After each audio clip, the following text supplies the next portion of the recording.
नमस्कार मित्रों मैं रत्नेश दीक्षित अपने YouTube चैनल प्रभु कृपा एस्ट्रोलॉजर में आप सभी का बहुत बहुत स्वागत एवं अभिनंदन करता हूं। मित्रों, आज अपने इस वीडियो में मैं बात करने वाला हूं IAS PCS बनने के योग के बारे में। यदि आप सिविल सर्विसेज में जाना चाहते हैं तो क्या आपके हाथ में सिविल सर्विसेज में जाने का अर्थात IAS क्वालिफाई करने का, PCS क्वालिफाई करने का योग क्या आपके कुंडली में, आपके हस्तरेखा में है? और यदि है तो वो योग क्या होते हैं? यदि योग कहीं ना कहीं दुर्बल है तो उसके लिए क्या उपाय किया जा सकता है? अर्थात मैं आज आपको अपने इस वीडियो में ये बताऊंगा कि क्या आप भी IAS PCS बन सकते हैं अथवा नहीं। तो आइए वीडियो को शुरू करते हैं। और सबसे पहले मैं बात करूंगा कि यदि आप IAS क्वालिफाई करना चाहते हैं तो सबसे पहले अपने दाएं हाथ को देखें। यदि आप पुरुष जातक हैं तो अपने दाएं हाथ को, यदि आप स्त्री हैं तो अपने बाएं हाथ को, बाईं हथेली को अवश्य ही देखें।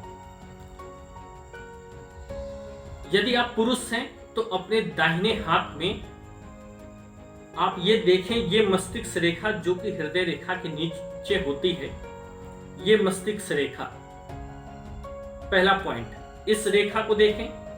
दूसरा, जीवन रेखा के बगल से जो एक भाग्य रेखा जाती है उसको देखें।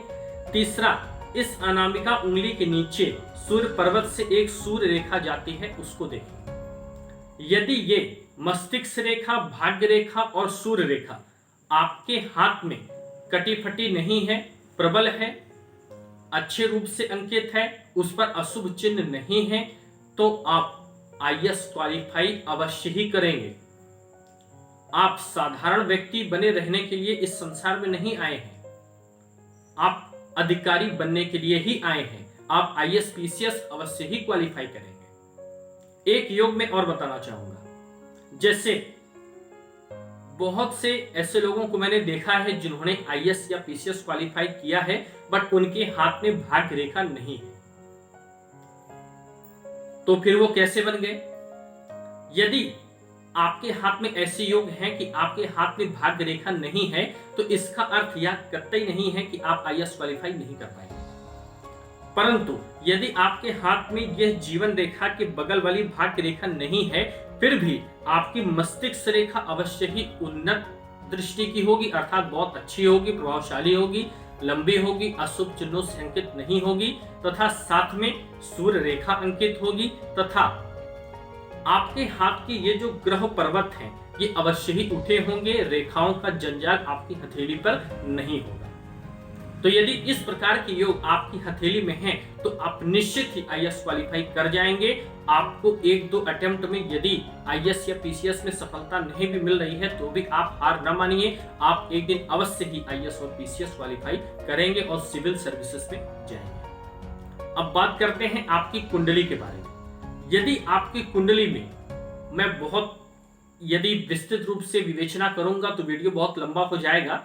शॉर्ट में आपको मैं इतना समझाऊंगा कि यदि आपकी कुंडली में 4 प्रमुख ग्रह सूर्य, चंद्र, बुध एवं गुरु, यदि ये 4 प्रबल स्थिति में हैं तो आप निश्चित ही उसमें भी सूर्य, बुध और चंद्रमा, ये 3 ग्रह तो अवश्य ही आपके अच्छे होने चाहिए, अस्त नहीं होने चाहिए, पापक ग्रहों के द्वारा दृष्टि न पड़ रही हो, उच्च आदि के हों, अपनी स्वराशि में हो, त्रिकोण स्थान या केंद्र स्थान में हो। इस प्रकार के योग यदि इन 4 ग्रहों के हैं तो आप निश्चित ही IAS की तैयारी करिए, प्रिपरेशन करिए, आप एक दिन अवश्य ही IAS और PCS क्वालिफाई करेंगे।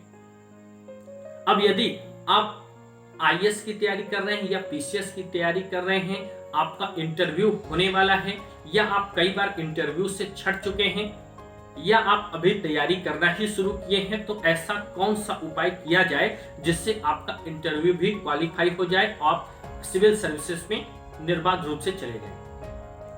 सबसे पहला काम तो आपको यही करना है कि अपनी स्टडी मन लगाकर करिए, क्योंकि मैं जो उपाय आपको बताने वाला हूं वो केवल 50% ही काम आएगा, 50% आपकी मेहनत ही काम आएगी। इन उपायों को करने मात्र से आप सिविल सर्विसेज में नहीं जा पाएंगे। आपको अपनी मेहनत तो करनी ही करनी है, साथ में आपको प्रतिदिन भगवान गणेश के सामने बैठ करके केवल एक पाठ गणेश अथर्व शीर्ष का करना है और भगवान गणेश को दुर्वांकुर अर्पित करना है। प्रतिदिन आपको यह कार्य करना है प्रातः काल। दूसरा काम आपको क्या करना है, सूर्योदय से कुछ समय पहले उठिए और ये काम आप केवल रविवार भी करें तो भी आपको बहुत अच्छे रिजल्ट मिलेंगे। सूर्योदय से पहले उठ करके स्नान आदि क्रिया से निवृत्त होकर के थोड़ा पहले ही उठें और उसके बाद सूर्योदय से पहले आपको लाल आसन पर अपने छत में निकल जाएं। लाल आसन पर आपको बैठना है। सूर्योदय से पहले ही जाकर के 30 मिनट ये क्रिया आपको करनी है हर रविवार को। लाल आसन पर बैठ करके आपको भगवान सूर्य का ध्यान करना है, भगवान सूर्य के दिव्य तेज का ध्यान करना है और ओम आदित्याय नमः, ओम भास्कराय नमः, ओम सूर्याय नमः इस मंत्र का आंख बंद करके पद्मासन की मुद्रा में आपको जाप करना है हर रविवार को 30 मिनट। उसके बाद आपके जाप करते करते जब सूर्य उदित हो जाएंगे तब आपको तांबे के लोटे से सूर्य को अर्घ देना है इन्हीं मंत्रों से। ओम भास्कराय नमः, ओम आदित्याय नमः, ओम सूर्याय नमः। तांबे के लोटे से सूर्य को जल अर्पित करिए। उसमें आप लाल फूल डाल सकते हैं, लाल रोली डाल सकते हैं और ऐसा मंत्र का उच्चारण करके आप भगवान सूर्य को अर्घ दीजिए। अर्थात हर रविवार को आपको भगवान सूर्य की आराधना करनी है। यदि यह उपाय आप करते हैं तो यदि आप इस बार पिछले बार इंटरव्यू से छट गए हैं तो इस बार आप इंटरव्यू भी क्वालिफाई कर जाएंगे और आपका सिलेक्शन अवश्य ही हो जाएगा। और साथ में अपने माता पिता गुरु इन तीनों का आशीर्वाद भी अपने ऊपर बनाए रखें। इनका आशीर्वाद अवश्य ग्रहण करें। यदि आप ऐसा करेंगे तो आप निश्चित ही IAS PCS दोनों क्वालिफाई कर जाएंगे। तो हमारा ये वीडियो आपको कैसा लगा कमेंट बॉक्स में जरूर बताइएगा तथा इससे संबंधित आपका कोई प्रश्न हो तो वीडियो में दिए हुए नंबर पे मैसेज करके कॉल करके आप हमसे जानकारी प्राप्त कर सकते हैं। वीडियो कैसा लगा कमेंट बॉक्स में जरूर बताइएगा। यदि अच्छा लगा हो तो वीडियो को लाइक और शेयर करें तथा हमारे चैनल को सब्सक्राइब करना मत भूलिएगा। जय श्री वेडी माता।